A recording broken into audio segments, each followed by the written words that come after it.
नाजरीन, आपको ताज़ा तरीन और अहम तरीन खबर से आगाह करते चले। पाकिस्तानी सियासत में बहुत बड़ा भूचाल। जी हाँ दोस्तों, आपको अहम तरीन ब्रेकिंग न्यूज से आगाह किया जा रहा है। वज़ीर आज़म इमरान खान ने सदर को असम्बली तहलील करने की तजवीज़ दे दी है। जी हाँ दोस्तों, ये पाकिस्तानी सियासत के लिए बहुत बड़ा झटका।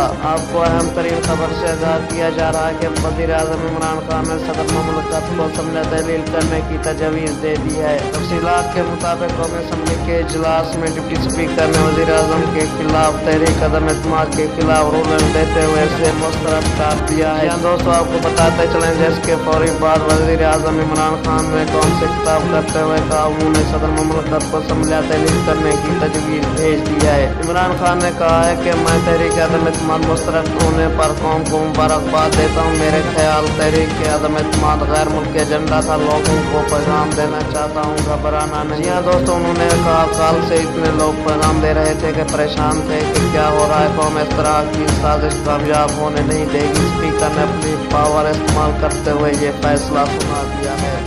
वज़ीर आज़म ने कहा, मैंने सदर आरिफ अलवी को असम्बली तहलील करने की तजवीज़ दे दी है। कौम को कहता हूँ इलेक्शन की तैयारियां करें। आपका मुस्तकबिल क्या होगा ये अवाम पर फैसला है। जी हाँ दोस्तों, ये थी आपके लिए ताज़ा तरीन और अहम खबर। या दोस्तों, इस तरह की ताज़ा तरीन खबरों से बाखबर रहना चाहते हैं तो प्लीज़ इस चैनल को ज़रूर सब्सक्राइब करें और ये वीडियो अच्छी लगे तो प्लीज़ थम्स अप कर दें। Thanks for watching.